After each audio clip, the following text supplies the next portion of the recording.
Ce court TP vise à présenter les éléments pour éco-concevoir et mesurer la performance des produits agroalimentaires.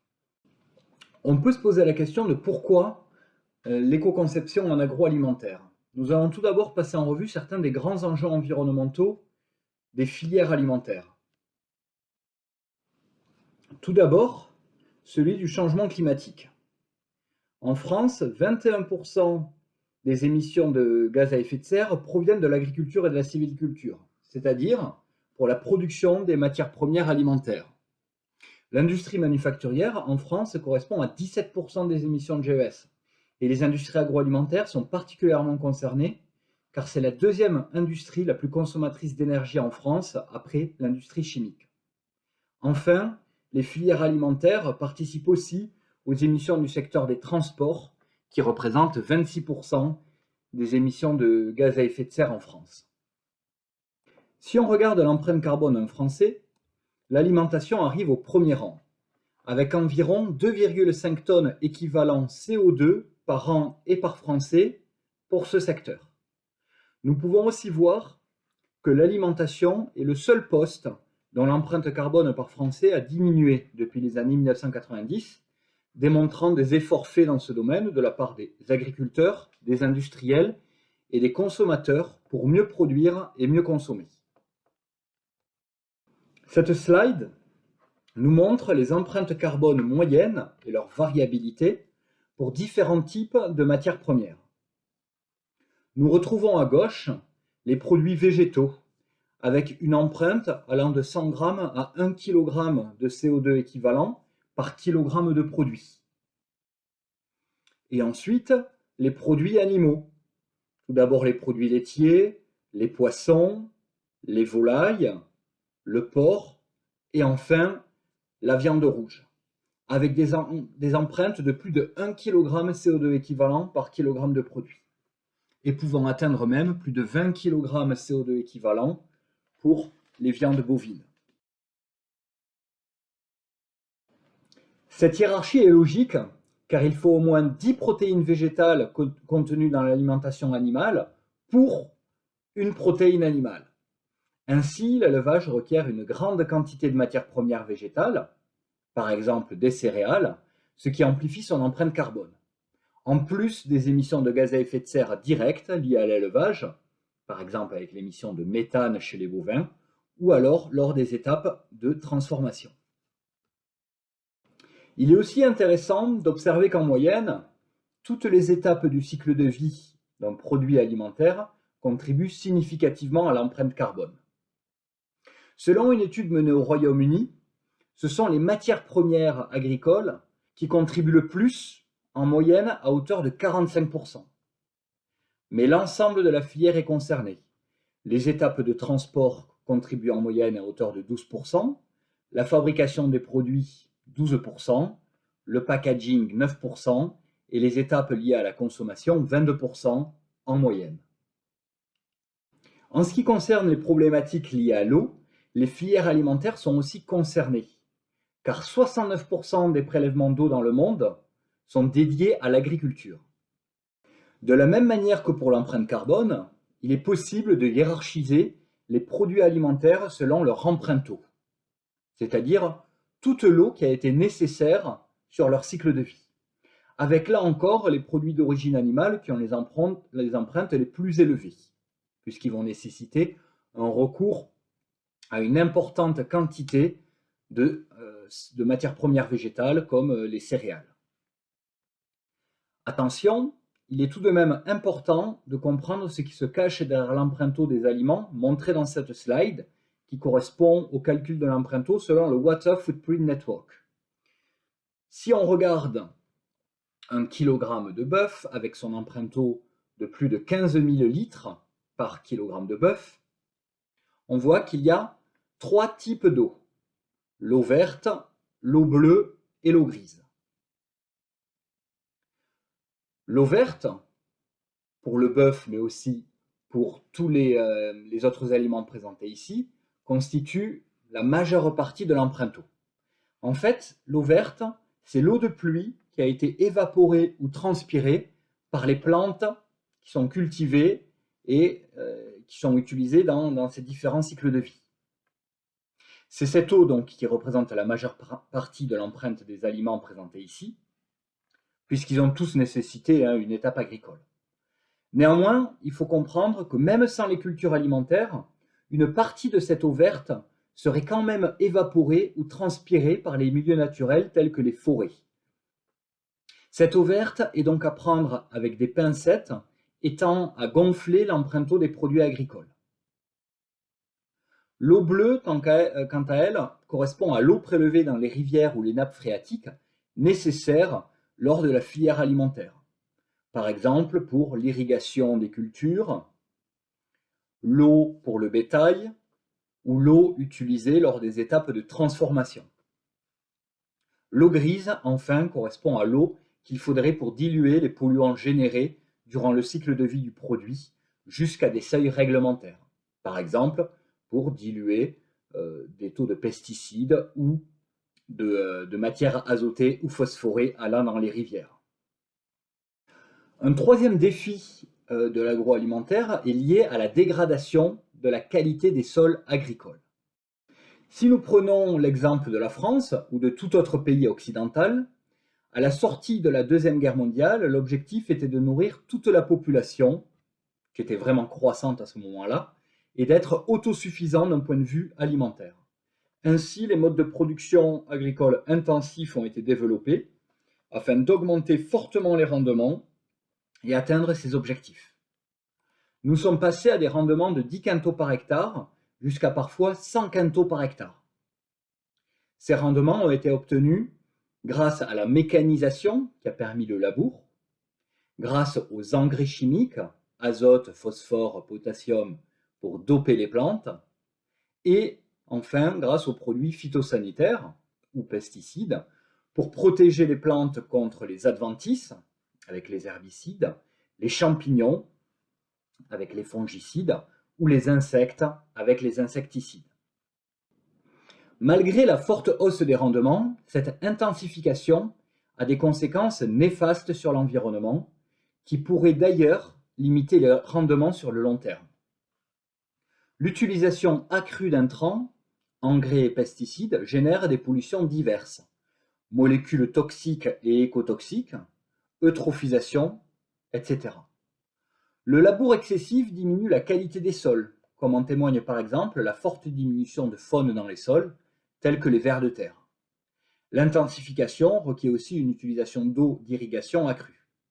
Aussi, cela génère des contributions non négligeables au réchauffement climatique via la mécanisation et l'utilisation de diesel ou via l'émission de puissants gaz à effet de serre tels que le méthane, CH4, ou le protoxyde d'azote, N2O, lors des étapes de fertilisation. Un autre défi que nous pouvons citer concernant l'agroalimentaire est l'utilisation massive de plastique qui génère des nouveaux problèmes de pollution, notamment dans les océans.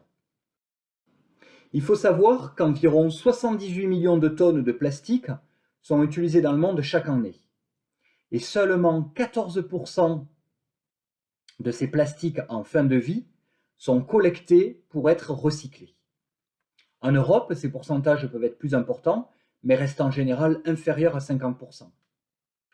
Ensuite, 14% du plastique mondial est incinéré. Parfois, de l'énergie est récupérée via cette incinération. 40% est enfoui dans les décharges.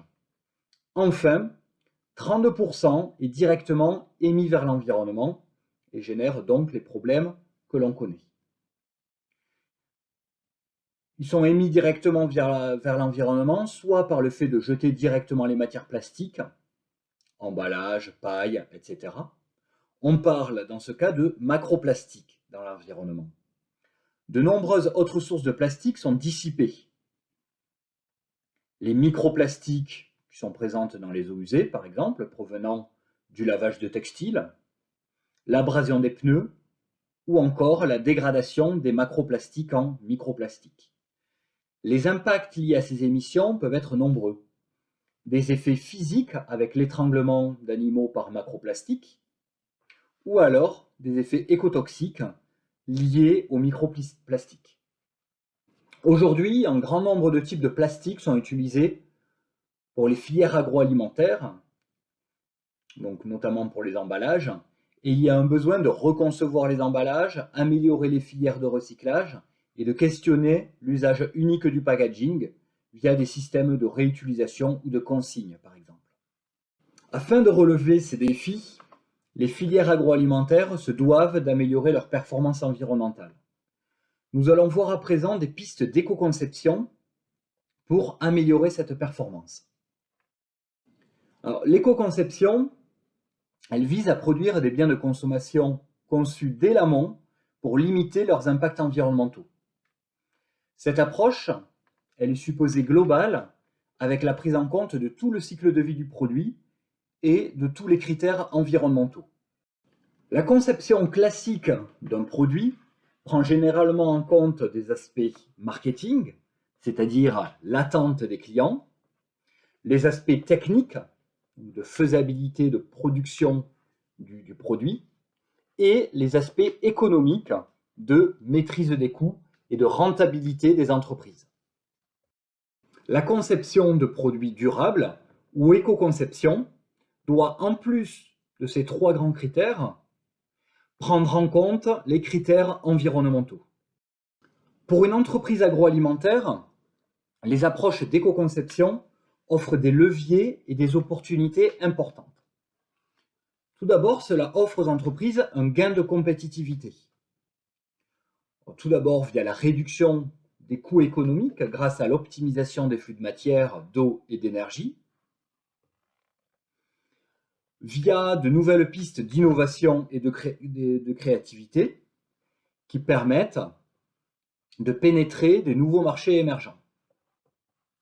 Aussi via le respect des exigences des intermédiaires, comme certains clients, comme les GMS ou les clients finaux, qui sont de plus en plus sensibles à ces approches d'éco-conception.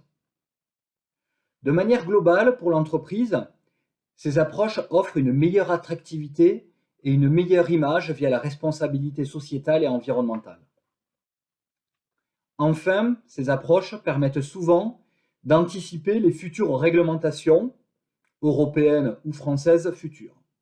Par exemple, des réglementations liées aux emballages et à l'usage de plastique, liées aux additifs ou liées à la mise en place d'affichage environnemental sur les produits. Néanmoins, on remarque aussi d'importants freins pour faire adopter ces approches à toutes les entreprises, notamment les petites et moyennes entreprises qui n'ont pas forcément les moyens d'aller vers ce type d'approche. Effectivement, les approches d'éco-conception demandent des changements importants dans l'organisation. Elles demandent aussi aux entreprises d'acquérir de nouvelles connaissances. Parfois, il y a des limites économiques de l'entreprise qui vont limiter certains investissements pour aller vers ces démarches-là, mais aussi, de manière plus générale, un manque de temps et de moyens. Aussi, les actions d'éco-conception peuvent être limitées par certaines restrictions légales, concernant surtout la sécurité sanitaire des aliments, qui doit être une priorité pour les entreprises. Aussi, les clients ne sont pas toujours à même à modifier leurs habitudes de consommation pour prendre en compte l'éco-conception. Enfin, il faut savoir qu'il y a quand même une complexité des outils et des méthodes de la marche d'éco-conception et parfois un accès difficile à l'information pour permettre donc de mesurer les bénéfices de l'éco-conception pour l'entreprise. Concrètement, l'éco-conception d'un produit agroalimentaire doit se faire avec une vision cycle de vie et il est nécessaire de prendre en compte toutes les étapes du produit dans une approche dite holistique. Dans les slides suivantes, je vais vous présenter des exemples génériques de stratégies concernant ces différentes étapes, sans pouvoir être exhaustif et rentrer dans le détail. Donc, je vous joins aussi sur Moodle des 2 documents PDF pour aller plus loin. Un guide d'éco-conception agroalimentaire, ainsi que le guide vert de l'ANIA, qui montre des exemples concrets dans des entreprises agroalimentaires. Alors, tout d'abord, le choix des matières premières est un levier majeur pour éco-concevoir un produit alimentaire. Il y a différents leviers d'action et des guides de bonne pratique pour concevoir une recette avec le moins d'impact possible. Cette slide vous montre des axes de bon sens écologique. Tout d'abord, des matières premières provenant de l'agriculture biologique généreront en général moins d'impacts environnementaux que celles provenant de l'agriculture conventionnelle, notamment sur les impacts liés aux pesticides et à la qualité des sols. Néanmoins, ce n'est pas une généralité. De par ses rendements parfois plus faibles, l'agriculture biologique peut générer une empreinte carbone plus importante par kilogramme de produit que l'agriculture conventionnelle, car elle va nécessiter par exemple plus de passages de tracteurs. Entre les deux, des modes d'agriculture raisonnés peuvent aussi apparaître très pertinents. Comme nous l'avons vu plus tôt, une recette végétarienne génère aussi moins d'impact qu'une recette carnée, car elle va nécessiter moins de matières premières agricoles. En termes de mode de conservation, les produits frais demandent moins d'énergie ou de packaging que les produits en conserve ou les produits surgelés. Il faut toutefois garder en tête qu'un mode de conservation permet aussi d'éviter le gaspillage alimentaire, et cette question de la conservation n'est donc pas si évidente. La saisonnalité est aussi un élément à prendre en compte pour les impacts environnementaux, en plus des aspects organoleptiques, car les produits hors saison vont nécessiter des serres, le plus souvent chauffées et donc requérant de l'énergie supplémentaire. Les ressources locales vont demander moins d'étapes de transport, donc avoir un impact plus faible en général que les ressources lointaines. Néanmoins, il faut aussi considérer les effets d'échelle. Et parfois, les matières premières un peu plus lointaines, mais dont le mode de transport est sobre et optimisé, peut se révéler pertinent. Il convient enfin de limiter les additifs pour éviter les impacts de leur production. En ce qui concerne le gaspillage alimentaire, il faut savoir que toutes les étapes du cycle de vie sont concernées. En France, un tiers de la nourriture n'est pas consommée, mais jetée. Ça correspond en moyenne à 137 kg de nourriture par personne et par an. On retrouve ces pertes à toutes les étapes. Production de matières premières à hauteur de 32% des pertes totales, à cause des pertes au champ, lors de la récolte, ou alors à cause du rebut de produits non calibrés. La transformation et le transport et stockage des produits agroalimentaires génèrent 21% du gaspillage alimentaire français, à cause de process ou de conditionnement défectueux, à cause de casse, d'emballage, de rupture de la chaîne de froid. Dans la distribution, c'est 14% du gaspillage alimentaire, à cause des invendus ou de produits abîmés. Enfin, c'est l'étape de consommation qui génère le plus de gaspillage, environ un tiers en France, à cause des déchets de préparation, des restes de repas jetés ou de produits périmés. Pour une entreprise agroalimentaire, de nombreuses solutions tout au long du cycle de vie peuvent permettre de limiter le gaspillage alimentaire. En effet, pour une entreprise agroalimentaire, il est possible de valoriser des sous-produits agricoles dans la recette et donc d'influer sur l'étape de production des matières premières.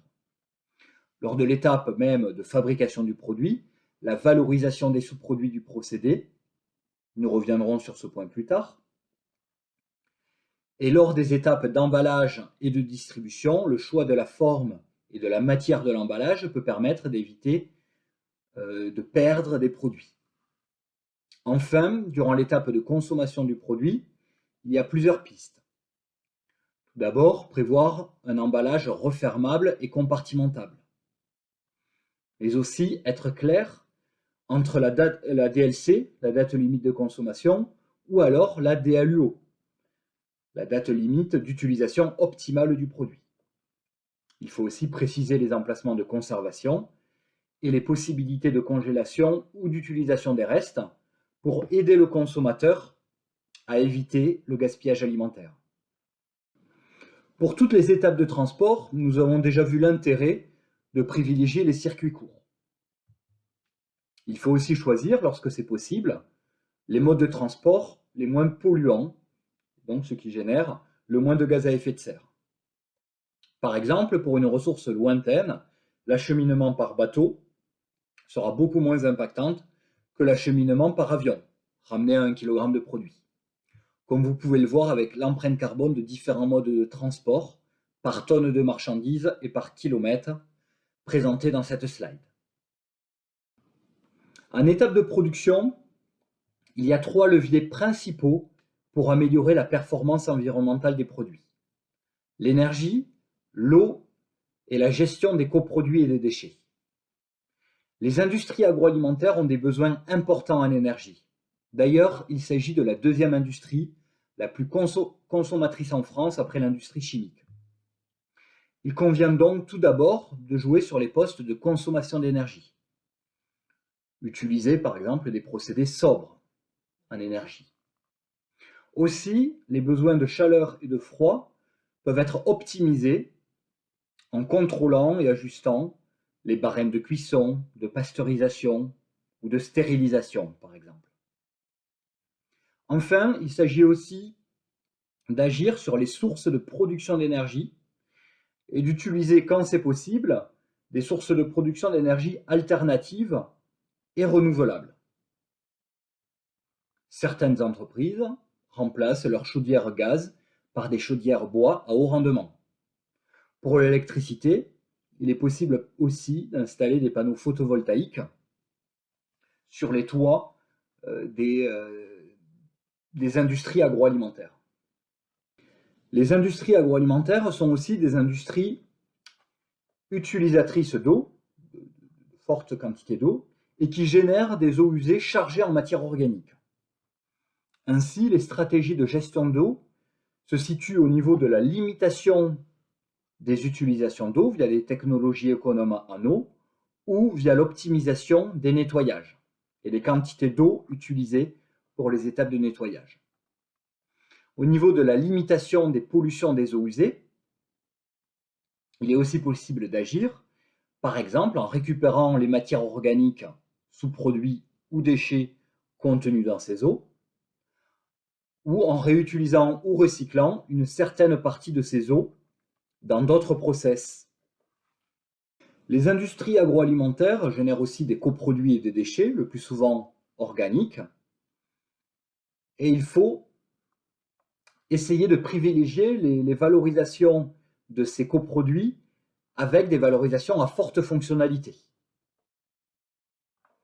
Donc, ici sont présentées une hiérarchisation des valorisations selon leur fonctionnalité.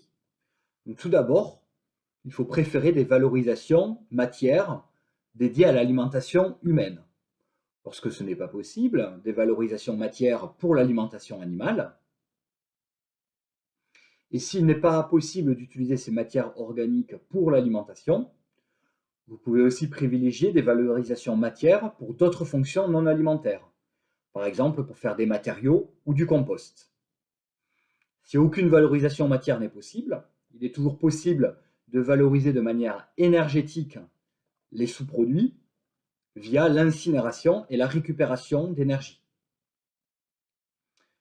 Enfin, la dernière solution est l'enfouissement. Et ça, c'est à réserver pour les déchets ultimes qui ne peuvent pas être valorisés. Un pan important en éco-conception des produits agroalimentaires, c'est la question du packaging. Sont présentées dans cette slide les actions principales que vous pouvez mettre en œuvre pour éco-concevoir le packaging. Alors, tout d'abord, il s'agit de l'action d'allègement du packaging primaire et secondaire, afin donc de réduire la quantité de matière présente dans le packaging. L'optimisation du volume des packaging est aussi importante afin de réduire les impacts du transport. L'utilisation de matériaux qui ont un faible impact lors de leur production est une action possible. Il peut s'agir de matières recyclées ou encore de matières biosourcées. Ceci n'est pas à confondre avec l'utilisation de matériaux qui peuvent être valorisés en fin de vie et qui constituent donc aussi une action d'éco-conception, hein.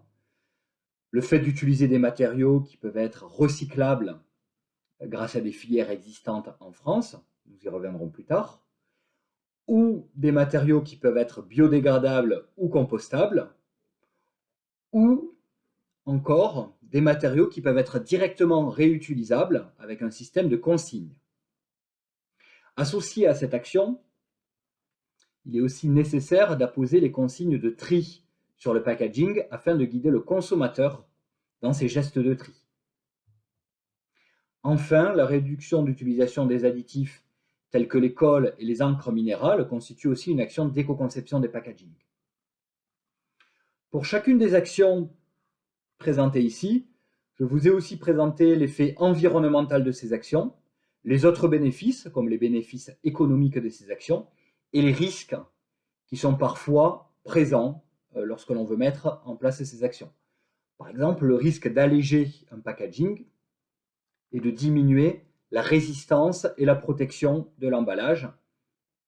Dans ce cas-là, donc, c'est problématique. Donc, lorsqu'on parle de packaging éco-responsable, il y a souvent beaucoup de termes, beaucoup de confusion entre différentes caractéristiques de packaging éco-responsable. Je pense qu'il est important de revenir sur 4 caractéristiques qui sont parfois confondues entre elles, mais qui ne représentent pas la même chose. On va parler de matériaux recyclés, recyclables, biosourcés et biodégradables. Le terme recyclé est utilisé pour caractériser une matière première qui a été recyclée. Attention, une matière première recyclée n'est pas forcément recyclable. Pour certaines matières, comme certains plastiques, il n'est pas possible de recycler à l'infini. En deuxième lieu, une matière recyclable est une matière qui pourrait être recyclée en fin de vie, si une filière de recyclage existe pour ce matériau. Ensuite, une matière première biosourcée est une matière qui a été produite à partir de matières végétales, comme le carton, certains plastiques biosourcés, tels que le bio-PET ou le PLA, polylactique acide, qui est produit à partir d'amidon de maïs. Attention, un plastique biosourcé n'est pas forcément biodégradable et n'est pas forcément recyclable. Aussi, un plastique biosourcé n'est pas toujours moins impactant qu'un plastique pétrosourcé. Effectivement, les étapes de production des végétaux nécessaires à ces plastiques génèrent parfois un certain nombre d'impacts importants qui peuvent générer donc d'autres problèmes que les plastiques pétrosourcés. Donc il est nécessaire de vérifier la pertinence environnementale de ces packaging avec des analyses du cycle de vie, par exemple.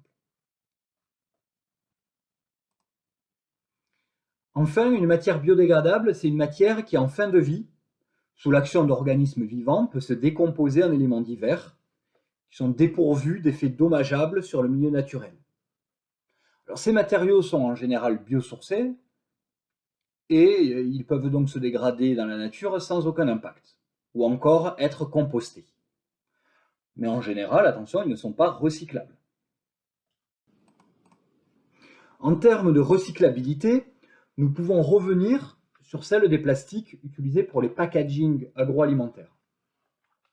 Actuellement, en France, hormis dans certains territoires qui ont des filières de recyclage plus conséquentes, seul le PET, polyéthylène terephthalate, reconnu par le numéro d'identification des plastiques 1, et le PEHD, polyéthylène haute densité, reconnu par son numéro d'identification 2, sont recyclables. Il s'agit des plastiques utilisés pour les bouteilles et les flacons, comme montré dans cette slide. Le polyéthylène basse densité, PEBD, ou LDPE en anglais, reconnu par le numéro 4, lui, n'est pas encore recyclable et n'a pas de filière de recyclage performante en France.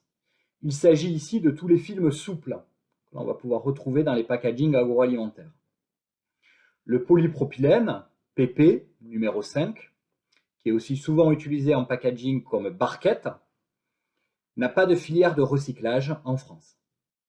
Néanmoins, d'ici 2022, il est prévu d'améliorer les filières de recyclage et les technologies afin de recycler ce PE basse densité et ce polypropylène. Le PVC, polyvinylchloride, et le PS, polystyrène, ne sont pas recyclables et il n'est pas prévu de filière sur le court terme. Ces plastiques sont donc à éviter.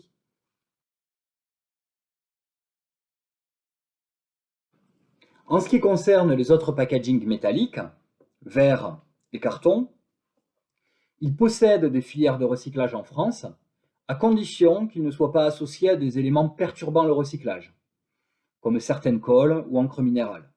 Vous pouvez tester la recyclabilité des emballages sur le site tri.citeo.com. Puisque l'on parle du packaging, il est important de s'intéresser aux étiquettes, logos et allégations environnementales que l'on peut retrouver sur ces packagings. Il faut savoir qu'il y a des affichages obligatoires ou réglementés à caractère environnemental à mettre en place sur les emballages en France.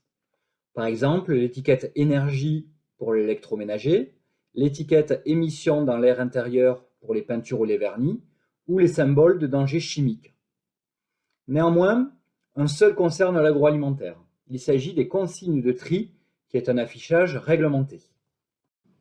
Dans le cadre de la responsabilité élargie du producteur, toute entreprise qui met sur le marché français des produits emballés doit contribuer financièrement à un système collectif de gestion des déchets, à partir de la taxe dite éco-emballage.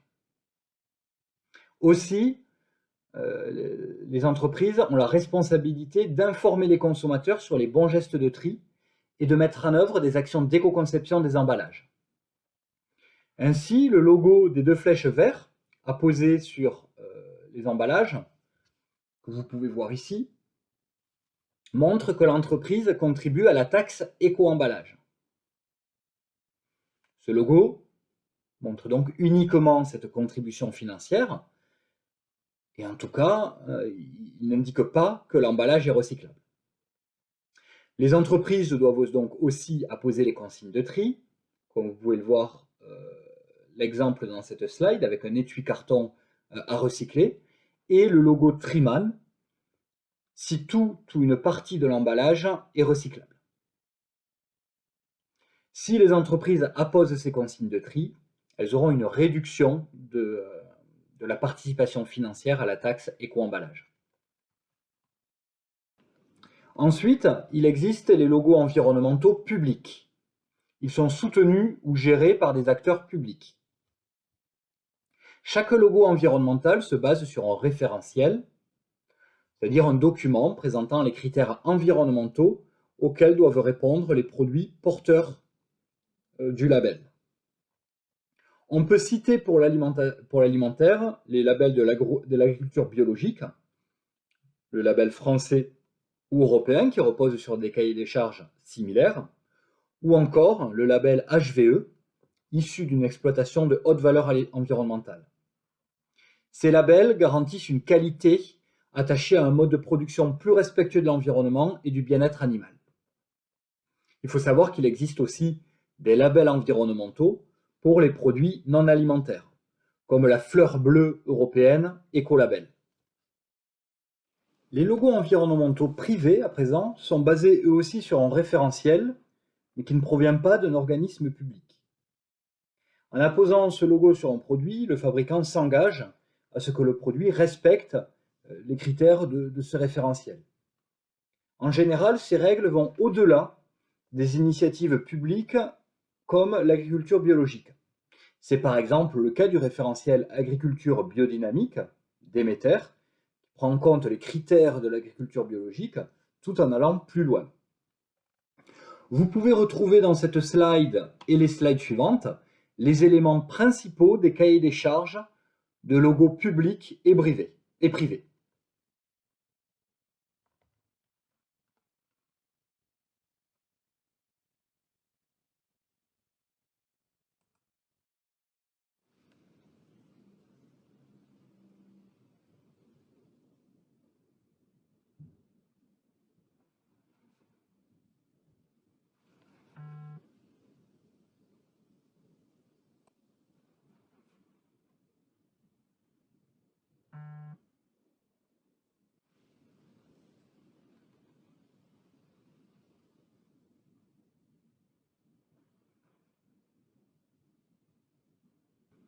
Il existe aussi des logos environnementaux privés sans référentiel commun, comme l'exemple de ces logos provenant de marques de la grande distribution. Sans utilisation d'un logo complémentaire public ou privé avec référentiel, comme celui de l'agriculture biologique, ces logos n'ont aucune validité. Il y a aussi des logos qui n'ont pas de signification environnementale, mais qui peuvent être confondus avec des logos environnementaux. Par exemple, les logos des éco-organismes. Le point vert, qui représente donc l'éco-organisme éco-emballage, dont on a parlé plus tôt, ou le logo Ecofolio pour les emballages papier, qui montre juste que l'entreprise qui appose ce logo sur ces emballages a contribué aux taxes de ces éco-organismes. Il y a aussi le logo permettant d'identifier les matériaux utilisés dans les packaging. Ici sont présentés les logos de l'aluminium, de l'acier ou du plastique, ou des plastiques. Il est aussi important de discuter de l'affichage environnemental des produits. Cet affichage se veut être le pendant environnemental du Nutri-Score.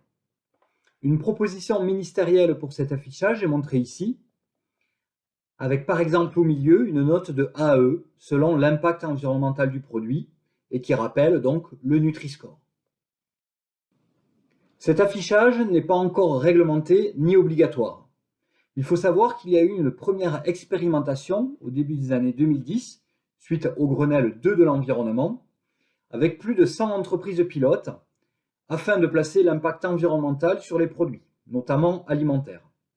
L'objectif est double. Pour les consommateurs, intégrer le critère environnemental dans leur choix d'achat, et pour les entreprises, améliorer leurs produits en évaluant leur performance environnementale. La méthode qui a été retenue est l'analyse du cycle de vie. Néanmoins, cette démarche n'est pas encore généralisée à cause de plusieurs difficultés et de freins à lever, notamment le besoin de définir des méthodes de calcul communes, ce qui implique des consensus entre les différents acteurs, et ce processus est long.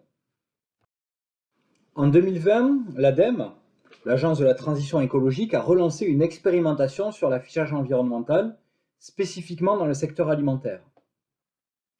Cette expérimentation permettra de répondre aux questions suivantes et de faire avancer l'affichage environnemental en France.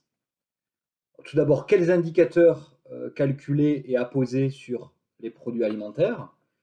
Est-ce que c'est un score unique présentant un résumé de l'ensemble des impacts environnementaux ou plusieurs scores représentant les différents impacts sur l'environnement?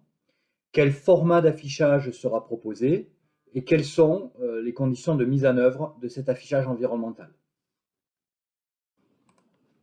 Afin de permettre l'éco-conception et l'affichage environnemental, il est nécessaire de s'appuyer sur des outils de mesure de l'impact environnemental, des outils de mesure quantitatifs. En effet, lors de l'éco-conception d'un produit, plusieurs types de questions peuvent émerger pour une entreprise. Comment savoir sur quelle étape du cycle de vie je devrais travailler en priorité? Comment savoir si l'action que je réalise est pertinente d'un point de vue environnemental?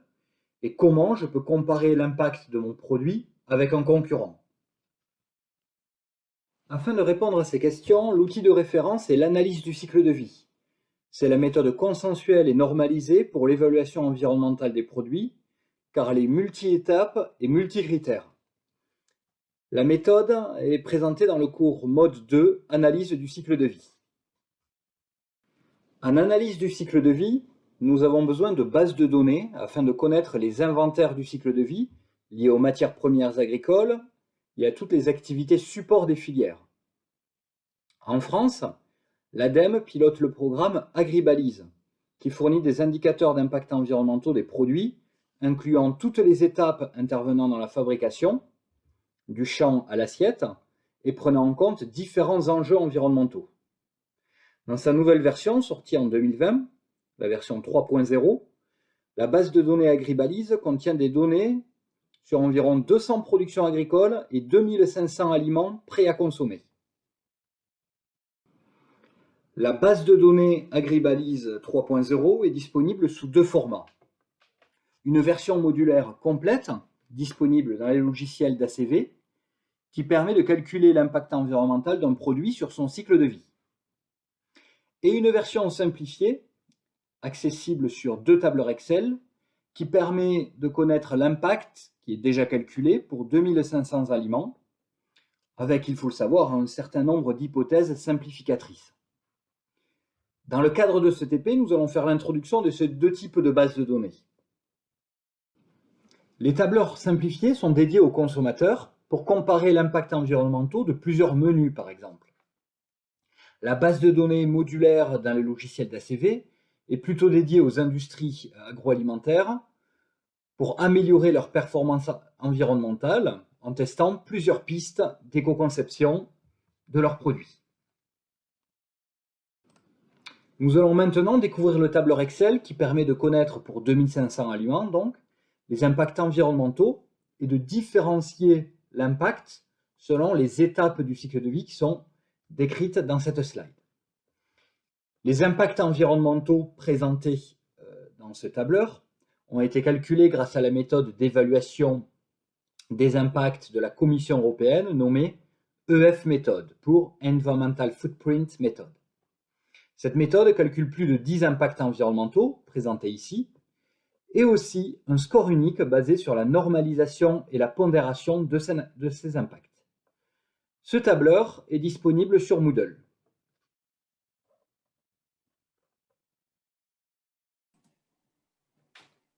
Alors, nous allons découvrir ensemble le fichier Excel de la base de données Agribalise 3.0 que j'ai donc ouvert ici et que vous pouvez retrouver sur Moodle.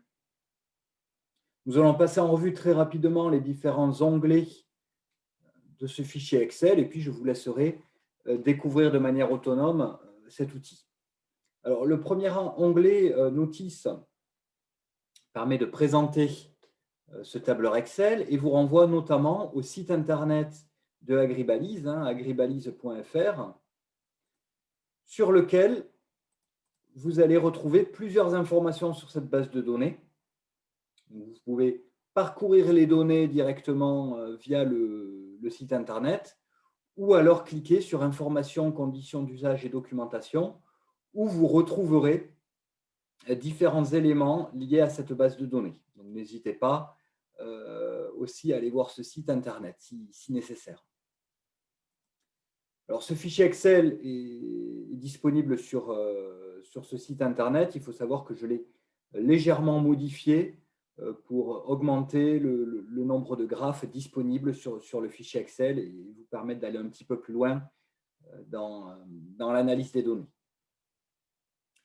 Alors, dans l'onglet Synthèse, vous allez retrouver la liste des 2500 produits alimentaires qui sont évalués par la base de données Agribalise. On retrouvera donc le nom du produit en français, le groupe d'aliments, le sous-groupe d'aliments correspondant, le code SQL aussi, puisque la nomenclature est basée sur la nomenclature SQL, le nom du produit en anglais, différents éléments concernant le produit, notamment si le transport a été fait en avion ou non, quel est le mode de transport à température ambiante, surgelé, etc., le matériau d'emballage du produit et si le produit a subi une étape de préparation chez le consommateur, par exemple une cuisson au four, une cuisson à la poêle ou aucune préparation. Et puis, si vous allez un petit peu plus loin, vous allez retrouver les impacts environnementaux par kilogramme de produit, calculés donc par la méthode d'évaluation des impacts de la Commission européenne EF Method, comme nous venons de le voir tout à l'heure. Donc, on retrouve tout d'abord le score unique, qui est la normalisation et la pondération de tous les impacts environnementaux à un seul score dont l'unité est le millipoint par kilogramme de produit. Mais on peut aussi retrouver l'ensemble des indicateurs environnementaux, en commençant par le changement climatique en kilogrammes CO2 équivalent par kilogramme de produit, autrement dit l'empreinte carbone des produits, et d'autres indicateurs que nous avons vus en cours ACV, hein, appauvrissement de la couche d'ozone, rayonnement ionisant, formation de photochimique d'ozone, formation de particules fines, acidification, eutrophisation, utilisation des sols, écotoxicité et utilisation de ressources, hein, en eau, en minéraux et en ressources énergétiques. Les deux colonnes que l'on va essentiellement regarder, hein, dans le cadre de ce TP vont être le changement climatique et le score unique. Il y a aussi une colonne qui correspond à ce qui est appelé la qualité de la donnée, une note allant de 1 pour une qualité de données excellente à 5 pour une qualité de données très faible, qui relate de l'incertitude liée aux résultats d'impact. Donc, grâce à cet onglet, vous pouvez directement aller voir et comparer l'impact environnemental de différents produits alimentaires. Dans l'onglet Détail étapes, on va retrouver nos 2500 produits alimentaires. Et ici, ce que l'on va avoir, ça va être le détail de l'impact selon l'étape du cycle de vie. L'étape d'agriculture, de la production des matières premières, l'étape de transformation agroalimentaire, d'emballage, de transport, l'étape de distribution en GMS et l'étape de consommation chez l'utilisateur. Et enfin, le total qui est la somme de l'ensemble de ces étapes. Et on retrouve ça à la fois pour le score unique, mais aussi pour les autres catégories d'impact. Donc là, on peut voir pour chaque produit alimentaire présent dans la base de données, quelle étape génère le plus d'impact. Et ensuite, dans Détail ingrédients, on va pouvoir avoir pour nos produits alimentaires, alors une sélection de produits alimentaires, hein, notamment ceux qui nécessitent plusieurs ingrédients, la contribution des ingrédients à l'impact environnemental. Donc encore une fois sur tous les indicateurs d'impact, on va pouvoir voir quelle matière première contribue le plus, ou alors si ce sont les autres étapes, hein, par exemple de transport ou de distribution qui génèrent le plus d'impact. Donc là, par exemple, pour une sauce aioli, on va voir que c'est l'huile d'olive, hein, qui génère le plus d'impact, à la fois sur le score unique, mais aussi sur le changement climatique. On peut voir ça pour une multitude de produits alimentaires. Alors, il est déjà possible, donc, avec ces deux onglets, d'avoir beaucoup d'informations sur les produits alimentaires, mais il n'est pas toujours très simple de représenter l'information. Il y a beaucoup de données dans ces tableaux. Donc, les 4 onglets suivants permettent de filtrer ces données via l'utilisation d'un tableau croisé dynamique, de filtrer ces données et de les représenter sur un graphe. En fait, comment ça marche?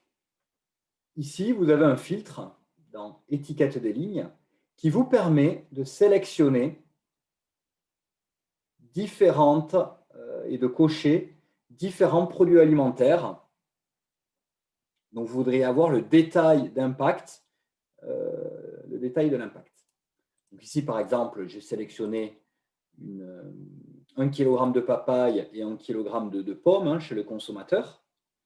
Et on peut donc voir de manière graphique l'empreinte carbone de ces deux produits, en kg CO2 équivalent par kilogramme de produit, et la contribution des différentes étapes du cycle de vie.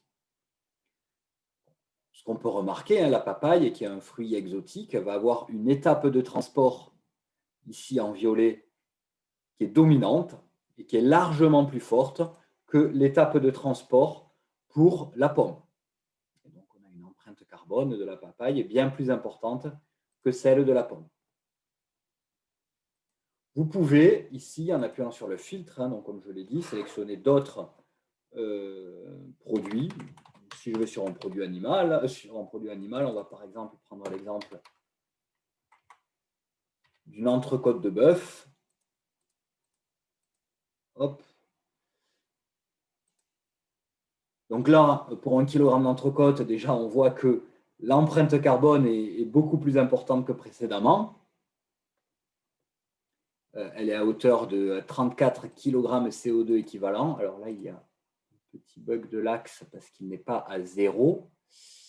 On va le placer à 0 ici. Voilà, il n'est pas à 0 pour une simple et bonne raison que c'est l'étape agricole, bien entendu, de production de bœuf qui domine largement l'empreinte carbone de cette entrecôte de bœuf, sans surprise.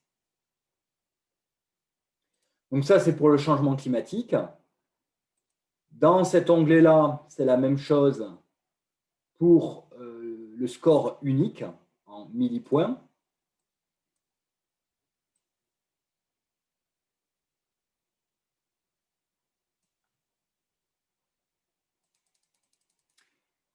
Et ensuite, dans les deux derniers onglets, on va voir la même chose. Donc, on va pouvoir sélectionner différents produits. Mais là, on va avoir la contribution selon les ingrédients qui sont contenus dans ce produit. Par exemple, j'ai fait la comparaison entre un cassoulet au canard ou à l'oie appertisé et une choucroute, qui ont des empreintes carbone par kilogramme de produit assez similaires. Et on voit que dans les deux cas, les ingrédients qui contribuent le plus à l'impact, ce sont les matières animales. Ici en orange pour le canard et ici en violet pour la viande contenue dans la choucroute. Pour le dernier onglet, c'est pareil, mais avec un score unique en millipoints au lieu d'avoir l'empreinte carbone.